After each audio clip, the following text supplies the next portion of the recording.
Hello friends, welcome to Gaurav education. कैसे हैं आप सब लोग। आज हम लोग क्रिस्प और क्लियर बात करेंगे मशीन लर्निंग रोड मैप के बारे में और उसके रिसोर्सेज के बारे में। आखिर आपको मशीन लर्निंग के लिए अप्रोच क्या रखनी है, कैसे स्टार्ट करना है, आपके क्या बोलते हैं कौन कौन सी ऐसी प्रैक्टिस हैं जिनसे आप इफ़ेक्टिव वे में मशीन लर्निंग को सीख सकते हैं।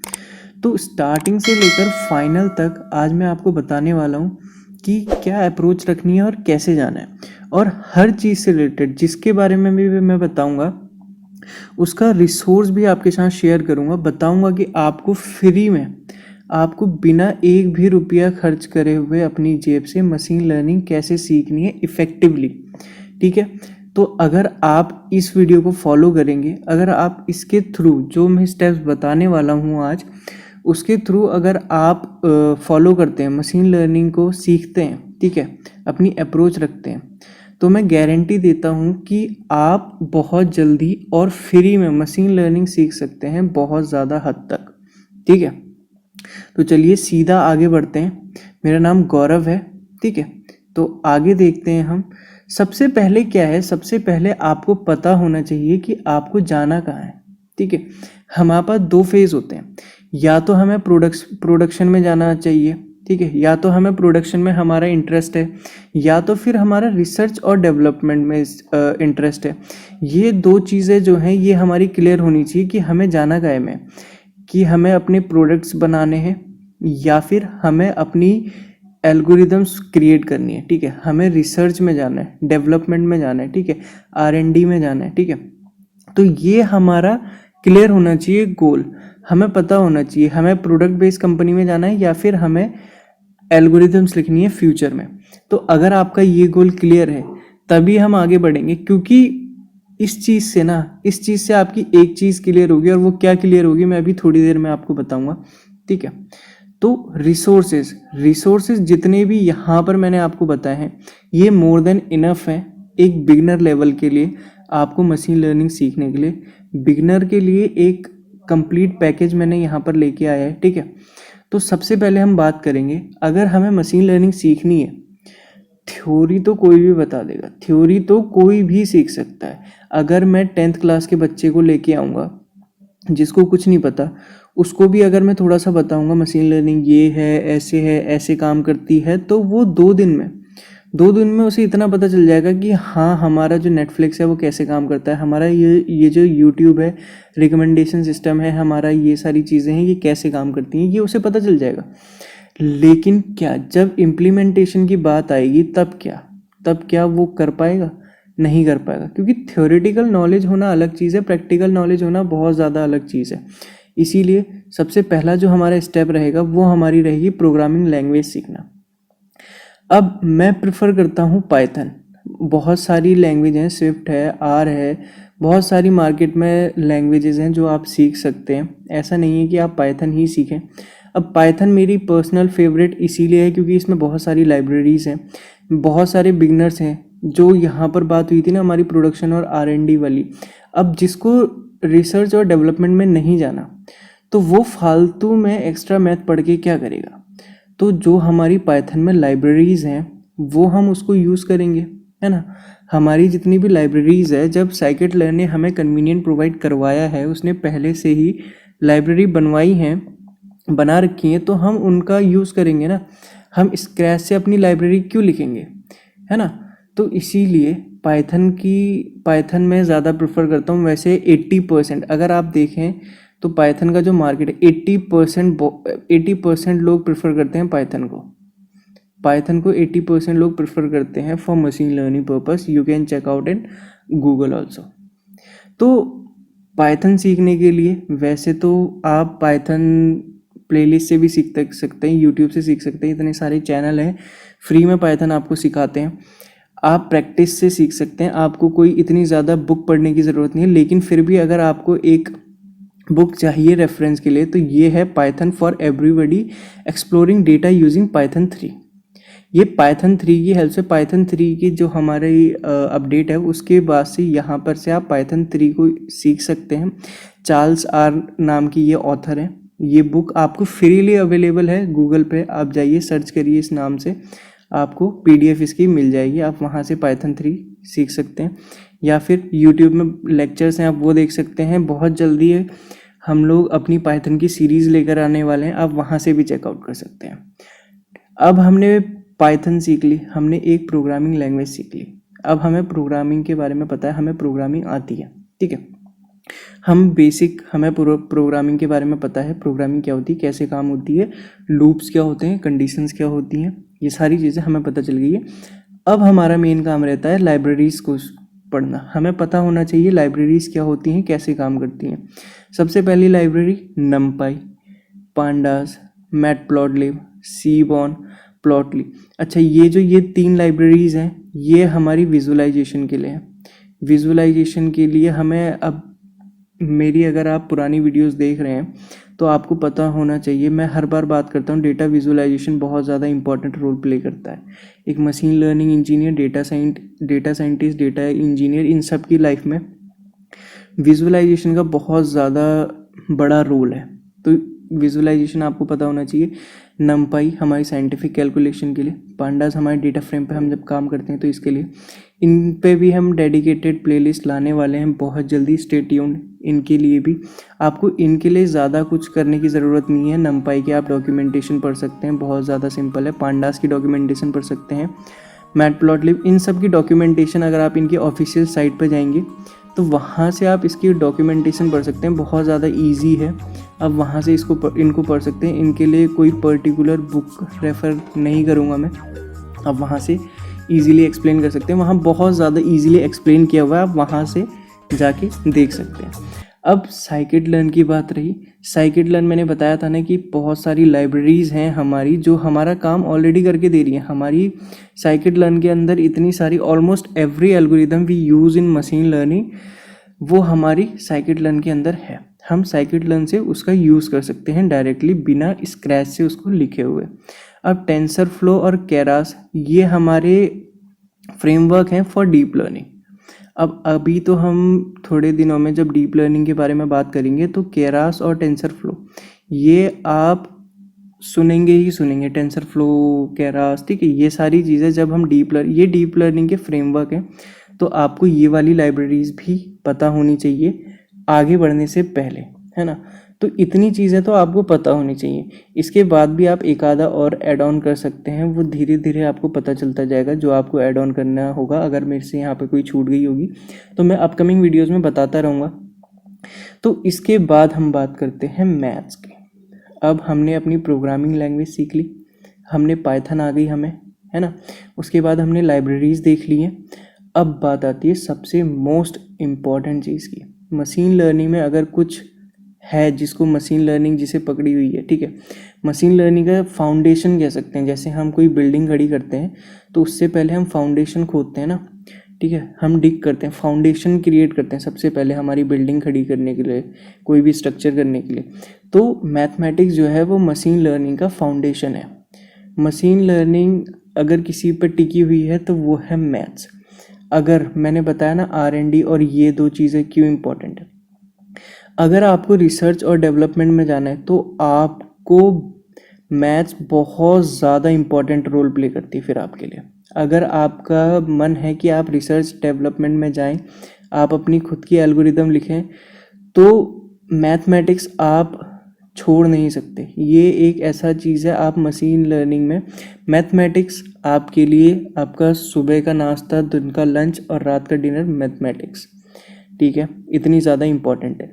अब जो प्रोडक्शन में जाना चाहते हैं, अब जिनका काम है वो प्रोडक्ट्स बनाए, उनका डेवलपमेंट से कोई ताल्लुकात नहीं है, एल्गोरिदम में उनका इतना ज़्यादा इंटरेस्ट नहीं है, तो वो मैथमेटिक्स का बेसिक सीख सकते हैं। उनको बस बेसिक पता होना चाहिए मैथमेटिक्स आखिर होती क्या है, हमारे लीनियर अलजेब्रा क्या होता है, कैसे काम करता है, कैलकुलस, प्रोबेबिलिटी, स्टैट्स, ये सारी चीज़ें क्या होती हैं, इनका बेसिक भी चलेगा। जिसको प्रोडक्शन में जाना है, प्रोडक्ट्स क्रिएट करने हैं, ठीक है। अगर डेवलपमेंट में ही जाना है, एल्गोरिदम ही लिखनी है, तो उसको मैथमेटिक्स आना बहुत ज़्यादा इम्पॉर्टेंट है मशीन लर्निंग के लिए। ये सारी चीज़ें बहुत ज़्यादा क्रिस्टल क्लियर होनी चाहिए उसकी, क्योंकि बैकएंड में कैसे काम हो रहा है, एल्गोरिदम्स कैसे, वेट बायस कैसे अपडेट हो रहे हैं, ये उसको पता होना चाहिए। अगर बैकएंड में कुछ काम कर रही है हमारी कोई एल्गोरिदम, तो उसे पता होना चाहिए कि कैसे काम हो रहा है, हर स्टेप उसे पता होना चाहिए अगर उसे एल्गोरिदम में जाना है। डरा नहीं रहा हूँ, लेकिन हाँ पता होना चाहिए। अब यहाँ पर मैंने 2 बुक रखी हैं, इसमें से भी अगर आप इसको नेगलेक्ट कर देते हैं, अगर आप इसको लेते हैं बेसिक, अगर आपको मैथ सीखनी है मशीन लर्निंग के लिए, तो ये मोर देन इनफ है। अगर इन दोनों में से अगर मेरे को कोई एक बुक चूज़ करनी होगी, वैसे तो ये दोनों बुक बेस्ट हैं अपने अपने में, लेकिन अगर इन दोनों में से कोई एक बेस्ट बुक चूज़ करनी होगी मेरे को मैथमेटिक्स के लिए, बिगनर लेवल के लिए, तो ये mathematics for machine learning, A Aldo Faisal नाम और Cheng Soon Ong, sorry for my bad pronunciation अगर मैंने गलत प्रोनाउंस किया हो तो, ये चैंग सून ओंग को, ठीक है, ये 2 ऑथर हैं इन नाम से, मैथमेटिक्स फॉर मशीन लर्निंग इनकी बुक है। ये मोर देन इनफ है फॉर बिगनर। अब आप ये भी पढ़ सकते हैं, essential mathematics and stats for science, second edition, Graham and doctor Antony, ये ऑथर हैं इसके, इनकी है essential mathematics and stats for science second edition. आप ये भी पढ़ सकते हैं जिसके पास बहुत ज़्यादा टाइम है, जो मैथमेटिक्स अच्छे से मतलब समझना चाहता है कि वेट बायस कैसे काम हो रहे हैं, बैकएंड में हमारी एल्गोरिदम कैसे काम हो रही है, तो आप ये बुक को रेफ़र कर सकते हैं। और नहीं तो लीनियर अलजेब्रा में हमारी प्लेलिस्ट आ गई है, स्टार्ट कर दिया है हमने लीनियर अलजेब्रा समझाना, धीरे धीरे करके सारे टॉपिक क्लियर करेंगे हम। लीनियर अलजेब्रा के सारे जितने भी होते हैं हमारे मैट्रिसेस, वेक्टर्स, ये सारी चीज़ें A to Z हम लीनियर अलजेब्रा में फ़िलहाल कवर कर रहे हैं। इसके बाद हम लोग धीरे धीरे कैलकुलस, प्रोबेबिलिटी, स्टैट्स, इन सब के बारे में भी करेंगे, आप वहाँ से भी चेकआउट कर सकते हैं, ठीक है। तो हमारी मैथ्स हो गई। इसके बाद आती है हमारी मशीन लर्निंग एल्गोरिदम्स और टर्मिनोलॉजीज़। अब मशीन लर्निंग के बारे में हम बात ही कर रहे हैं, तो हमें एल्गोरिदम तो आनी ही चाहिए ना, उसकी हमें पता होना चाहिए कौन कौन सी एल्गोरिदम है, कौन से डेटा सेट में हमारी कौन सी, किस टाइप के डेटा पे हमारी किस टाइप की एल्गोरिदम, कौन सी एल्गोरिदम इफ़ेक्टिव रहेगी, तो ये हमें पता होना चाहिए। और एल्गोरिदम कैसे काम करती है, वो एल्गोरिदम दूसरी एल्गोरिदम से कैसे अलग है ना, उसका बिहेवियर कैसा है, कैसे बिहेव कर रही है हमारी डेटा पे हमारी एल्गोरिदम, तो ये हमें पता होना चाहिए। और थोड़ी बहुत टर्मिनोलॉजीज़ हैं वो हमें पता होनी चाहिए। अब सुपरवाइज लर्निंग क्या होता है, क्लासिफिकेशन, रिग्रेशन, धीरे धीरे बढ़ेंगे। सुपरवाइज लर्निंग से स्टार्ट करते करते क्लासिफिकेशन और रिग्रेशन। क्लासिफिकेशन के अंदर जितनी भी हमारी एल्गोरिदम्स आती हैं वो सारी देखेंगे, रिग्रेशन के अंदर हमारी जितनी एल्गोरिदम आती है वो देखेंगे, अनसुपरवाइज लर्निंग इसके अंदर क्लस्टरिंग, डायमेंशनैलिटी रिडक्शन, इनके अंदर जितनी भी एल्गोरिदम्स आती हैं हमारी। अब यहाँ पर मेरे ख्याल से रीइंफोर्समेंट लर्निंग रह गया है, रीइंफोर्समेंट लर्निंग भी आ गया एक, तो वो भी धीरे धीरे हम ऐसे बढ़ेंगे। अब हमें पता होना चाहिए कॉस्ट फंक्शन क्या होता है, ठीक है, लॉस हमारा कैसे कैलकुलेट होता है ये हमें पता होना चाहिए, हमारा मॉडल कब ओवरफिट हो रहा है, कब अंडरफिट हो रहा है, रेगुलराइजेशन क्या होता है, रिज रिग्रेशन, लासो रिग्रेशन, ये सारी चीज़ें क्या होती हैं, ग्रेडियंट डिसेंट क्या होता है हमारा, ग्रेडियंट डिसेंट पे हमने बात करी हुई है, डेडिकेटेड हमारी वीडियो है, इम्प्लीमेंटेशन भी और उसकी थ्योरी भी, यहाँ पर हम लोग नहीं घुसते हैं। तो ये सारी चीज़ें हमें पता होनी चाहिए एज अ बिगनर। हमें सुपरवाइज लर्निंग की जितनी भी एल्गोरिदम है उसके अंदर, जैसे हमारा क्लासिफिकेशन, रिग्रेशन, इनके अंदर जो भी हमारी एल्गोरिदम है वो हमें पता होना चाहिए। अनसुपरवाइज लर्निंग में हमारी जितनी भी एल्गोरिदम्स है वो सारी हमें पता होनी चाहिए। क्लस्टरिंग क्या होती है, डायमेंशनैलिटी रिडक्शन क्या होता है, ये हमें पता होना चाहिए। कॉस्ट फंक्शन तो जब हम एल्गोरिदम स्टार्ट ही करते हैं तो हमें पता, जैसे ही हम लीनियर रिग्रेशन में पहुंचेंगे तो कॉस्ट फंक्शन का वहीं से हमारा खेल, सबसे पहले हम लोग जो एल्गोरिदम पढ़ते हैं वो लीनियर रिग्रेशन ही होती है। 95% केसेस में लीनियर रिग्रेशन हमारी सबसे पहली एल्गोरिदम होती है ना। तो इस रेफरेंस में मैंने बताया, या फिर आप कोई और एल्गोरिदम पढ़ेंगे तो वहाँ पर भी आपका loss function, error function, cost function, सारी चीज़ें एक ही हैं, ये हमें पता होना चाहिए। ओवरफिटिंग, अंडरफिटिंग, ये हमारी चीज़ें क्लियर होनी चाहिए, है ना। तो यहाँ पर 3 बुकें हैं जिनको मैं रेफ़र करूँगा। एक तो है machine learning refined, foundation algorithms and application, ये जेरेमी वॉट, रेजा एंड एल्गोस, ये हमारे ऑथर हैं। इनकी ये सारी जितनी भी बुकें मैंने यहाँ पर आपको मेंशन करवाई है ना, चाहे वो पाइथन की हो, हमारी मैथ्स की हो, चाहे मशीन लर्निंग की हो, या फिर आगे भी मैं बताऊंगा अगर कोई, तो ये सारी आपको फ्री ऑफ कॉस्ट PDF इनकी गूगल पे मिल जाएगी। अगर नहीं मिलती है तो आप नीचे कमेंट सेक्शन में कमेंट करके मेरे को बताइएगा। मैं आपके लिए उसका आपको बता दूंगा कि आप कहाँ से वो ले सकते हैं, कहाँ से आप डाउनलोड कर सकते हैं, मैं आपको बता दूंगा। या फिर आप मेरे सोशल हैंडल पे भी मेरे को बता दीजिएगा, मैं आपको प्रोवाइड करवा दूंगा, ठीक है। दूसरी बुक है हमारी foundation of machine learning. Foundation of machine learning, ये हमारे ऑथर्स हैं। ये बुक है आपकी, ये मैंने कवर यहाँ पर इसीलिए लगाया ताकि आपके लिए इजी रहे। आप अगर कहीं पे आपको मिल रही है तो आप वहाँ से रेफरेंस लेके डाउनलोड कर सकते हैं उसको, है ना, ताकि आप कोई और गलत बुक ना डाउनलोड कर पाए। अब एक है हमारी लर्निंग फ्रॉम डेटा, हम डेटा से कैसे सीखते हैं, ये मेरे ख्याल से आपको पढ़नी चाहिए। लर्निंग फ्रॉम डेटा आपको पढ़नी चाहिए फॉर मी, अगर मैं आपको बताऊं तो। अभी मैं आपको एक बोनस दूंगा अभी इस थोड़ी देर में। अगर आप ये सारी चीज़ें नहीं भी पढ़ते ना, अगर आप वो बुक भी देख लेते हैं तो मोर देन इनफ है। अब ये उनके लिए है जिनको बुक से पढ़ना पसंद है, जिनको वीडियोस के साथ साथ मतलब विजुअलाइजेशन के साथ साथ आपको बुक से भी पढ़ना पसंद है, ये उनके लिए है। वरना बाकियों के लिए तो हम लोगों ने प्लेलिस्ट बनाई रखी है, हम धीरे धीरे उस पर काम कर रहे हैं। एल्गोरिदम पे भी काम कर रहे हैं, थ्योरेटिकल भी और इम्प्लीमेंटेशन भी, सारी चीज़ें हम लोग कवर कर रहे हैं। मैथ से लेकर A to Z, machine learning में A to Z हम लोग कवर कर रहे हैं। तो आप हमारा चैनल भी चेकआउट कर सकते हैं। अगर आपको बुक पढ़नी है साथ में तो आप बुक का रेफरेंस ले सकते हैं, है ना। अब ये रही हमारी bonus book, machine learning in action. Machine learning in action, ये है बोनस बुक। अगर आपको मशीन लर्निंग स्क्रैच से पढ़नी है, बिल्कुल स्क्रैच से, पूरा रॉ डेटा है इसमें, आप स्क्रैच से मशीन लर्निंग को सीख सकते हैं। आखिर मशीन लर्निंग एक्शन में कैसे आती है, मशीन लर्निंग कैसे काम करती है, ये बोनस बुक है। और अगर आप कोई और बुक नहीं पढ़ते हैं मशीन लर्निंग के लिए, अगर आप ये बुक पढ़ते हैं तो मोर देन इनफ है ना। तो ये बुक मैं रिकमेंड करता हूँ, आप ज़रूर पढ़ सकते हैं। और बाकी तो हमारे लेक्चर्स हैं, हमारी वीडियोस हैं, वहाँ से भी आप रेफरेंस ले सकते हैं, ठीक है। अब सिर्फ पढ़ना ही क्या, आपके हिसाब से पढ़ना ही बहुत ज़्यादा इम्पोर्टेंट है। जैसे सपोज़ मैं हूँ, ठीक है, मैं पढ़ रहा हूँ, मैं कोई चीज़ पढ़ रहा हूँ, मैंने बुक पढ़ ली, मैंने सारी की सारी यूट्यूब पे प्लेलिस्ट सर्च कर ली, गौरव एजुकेशन नाम से जो चैनल है उसकी जितनी भी जो मेरा चैनल है मैंने उसकी सारी वीडियोस देख डाली, ठीक है। और भी जो हमारे जितने भी जो कंटेंट क्रिएटर जो मशीन लर्निंग से रिलेटेड कंटेंट बनाते हैं, जो एक्सपर्ट हैं मशीन लर्निंग के, मैंने उनसे कोचिंग ले ली, मैंने पढ़ लिया सब कुछ, और मैं कह दूँ मेरे को आ गई, तो क्या वो वर्थ इट होगी? क्या वो मेरा कहना वर्थ इट होगा कि मेरे को आ गई? मेरे हिसाब से तो नहीं होगा। और कब तक नहीं होगा? तब तक नहीं होगा जब तक मैं प्रैक्टिस नहीं करूँगा और मैं compete नहीं करूँगा, मैं खुद को क्या कहते हैं उसको, पुश नहीं करूँगा, जब तक मैं अपनी पोटेंशियल चेक नहीं करूँगा कि हाँ मैं ये अप्लाई कर सकता हूँ कि नहीं अप्लाई कर सकता हूँ। अब यहाँ पर एक कोट है, practice makes a man perfect. ये बहुत फेमस कोट है कि जब तक आप प्रैक्टिस नहीं करेंगे कुछ नहीं होगा, और प्रैक्टिस से ही एक मैन परफेक्ट होता है ना। तो जितना ज़्यादा आप प्रैक्टिस करेंगे उतना ज़्यादा हमारे लिए बेनिफिट रहेगा, है ना। तो जितना ज़्यादा हम प्रैक्टिस करेंगे उतनी ज़्यादा हमारी कॉन्सेप्ट्स क्लियर होंगे, उतनी ज़्यादा हमारे डाउट्स क्लियर होंगे, उतनी ज़्यादा बेटर अंडरस्टैंडिंग होती है हमारी किसी भी टॉपिक पे। अब मशीन लर्निंग तो ऐसा सब्जेक्ट है, ऐसी फील्ड है जहाँ पर आपको दिन रात मेहनत ही करनी है। अगर जब आप अपने लर्निंग पीरियड में हैं तो आपको बहुत ज़्यादा प्रैक्टिस करनी है।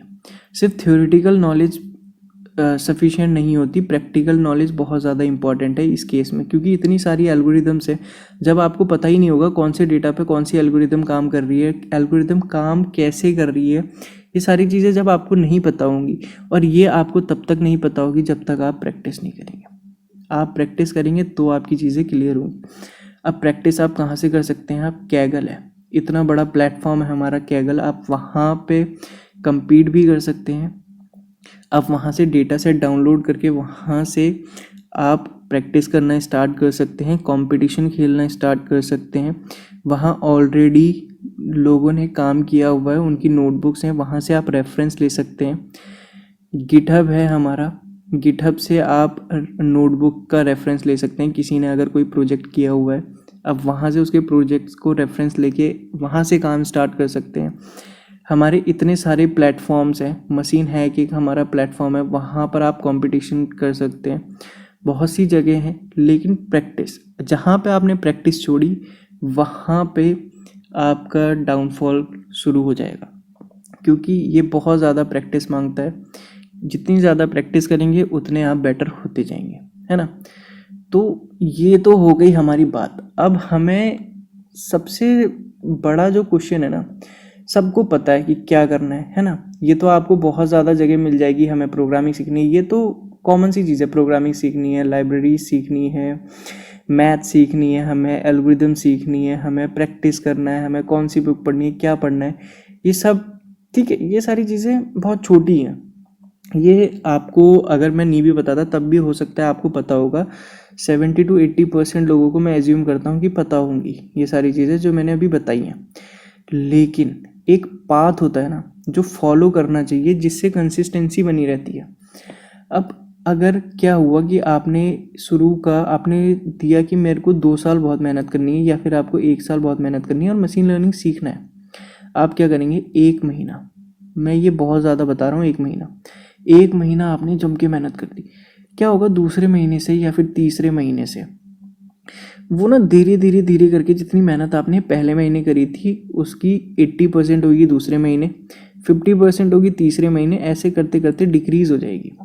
और उसका सबसे बड़ा कारण अगर मैं किसी को बोलता हूँ तो वो ये है, लोग कौन सी प्रैक्टिस फॉलो करते हैं? लोग क्या करते हैं, उन्होंने प्रोग्रामिंग सीखी है ना, अब वो ये सोचते हैं चल यार प्रोग्रामिंग बाद में सीख लूँगा, सबसे पहले मैं मैथ सीख लेता हूँ, पहले मैं मैथ्स पढ़ लेता हूँ। मैथ्स तो मैंने 11th-12th में पढ़ी है, अपने 10th में पढ़ी है, वो मैं रिवाइज कर लेता हूँ, मैं मैथ्स पढ़ लेता हूँ। अब यहीं पर एक लूप आ जाता है, इनफाइनाइट लूप जिसे कहते हैं। अब बंदा जो है यहीं पर आकर फंस जाता है। अब वो मैथ्स इतनी ज़्यादा कॉम्प्लिकेटेड होने लग जाती है कि उसको समझ ही नहीं आता। वो क्या करता है, यहाँ पर ड्रॉप कर देता है अपना प्लान, है ना।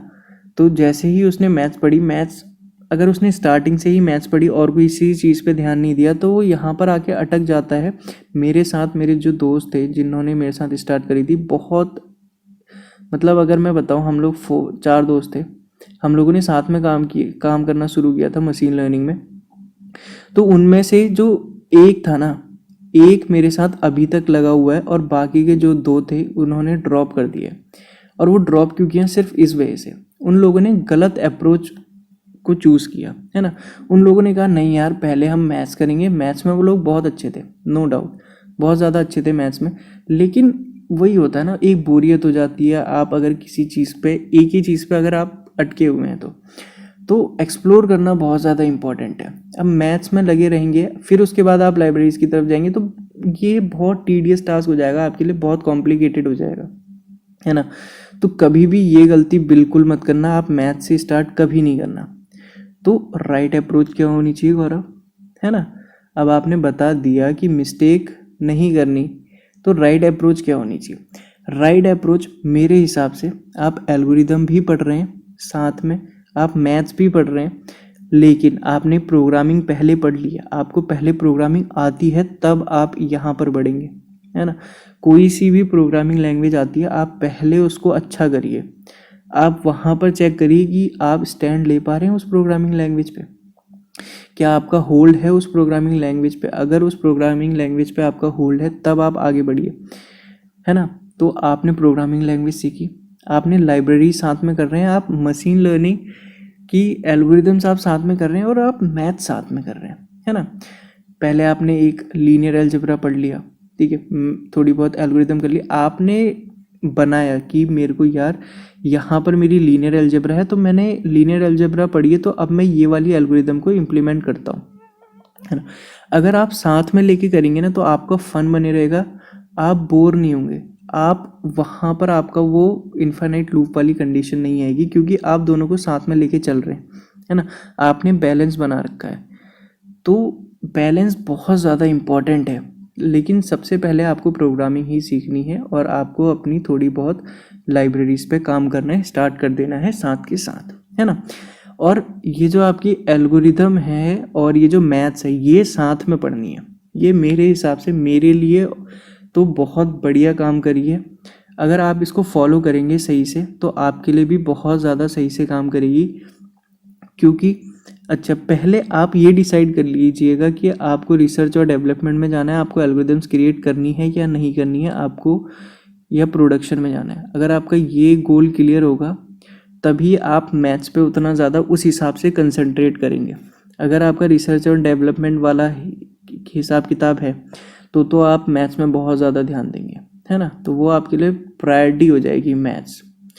अब मैं क्या सजेस्ट करता हूँ, मैं ये सजेस्ट करता हूँ कि स्टार्टिंग में आप बेसिक से स्टार्ट करें, है ना।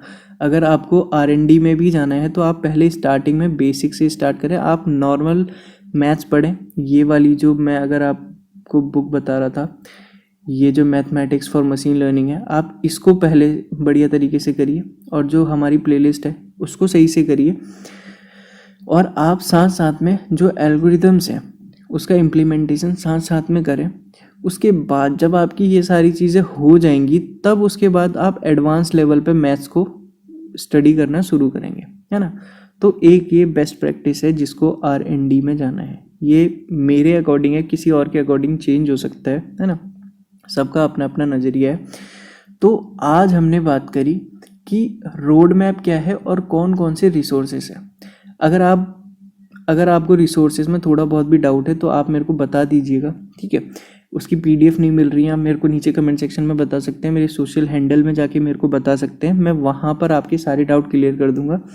और अगर आप चाहें तो मैं डिटेल में रिसोर्सेज से रिलेटेड वीडियो बना सकता हूँ आपके लिए, है ना। तो आप वो भी मेरे को नीचे कमेंट सेक्शन में कमेंट करके बता सकते हैं कि आपको डिटेल में वीडियो चाहिए कि A to Z आपको सारा रिसोर्स कहाँ पे, एक जगह पे कहाँ पे मिल सकता है वो रिसोर्स, मैं वो आपको प्रोवाइड करवा सकता हूँ। आप नीचे कमेंट सेक्शन में कमेंट करके बताइएगा, मैं वो आपके लिए ले आऊँगा, ठीक है। तो आज हमने ये सारी चीज़ें देखी। आई होप आपको वीडियो पसंद आई होगी। अगर वीडियो पसंद आई है तो एक लाइक छोड़ दीजिए। अगर आपको मेरे द्वारा बनाया हुआ कंटेंट पसंद आ रहा है तो अपने दोस्तों के साथ शेयर करिए और चैनल को सब्सक्राइब करिए। इससे क्या होता है, शेयर और सब्सक्राइब से क्या होता है, मोटिवेशन मिलता है कि हाँ कोई देख रहा है हमें, कि किसी को कुछ चीज़ समझ में आ रही है, मैं जो कन्वे करवाना चाह रहा हूँ वो लोगों तक पहुँच रहा है और वो समझ रहे हैं, है ना। तो मोटिवेशन मिलता है ये सारी चीज़ें करने का। अगर कोई भी डाउट है, छोटे से छोटा बड़े से बड़ा, तो नीचे कमेंट सेक्शन में कमेंट करके बताइए, मैं उसको रिजॉल्व करने की कोशिश करूँगा, जितना जल्दी हो सके उसका सॉल्यूशन लेके आपके सामने हाजिर रहूँगा। तो ये चीज़ आपको समझ में आई होगी। तो आप प्रैक्टिस करिए, प्रैक्टिस करना कभी मत छोड़िए, practice makes a man perfect, है ना। तो नॉलेज चाहे आप कहीं कोई भी लेवल पे हैं, अगर आप इंडस्ट्री पे हैं, सर्विस बेस्ड कंपनी में, प्रोडक्ट बेस्ड में जाना चाहते हैं, या कहीं भी हैं आप, XYZ कहीं भी हैं, अभी आप स्कूलिंग में हैं, कॉलेज में हैं, प्रैक्टिस करिए। अगर आप जितना ज़्यादा प्रैक्टिस करेंगे उतना ज़्यादा ग्रो करेंगे इस फील्ड में या किसी और फील्ड में, ठीक है। तब तक के लिए पढ़ते रहिए, अपना ध्यान रखिए। मैं मिलता हूँ नेक्स्ट वीडियो में।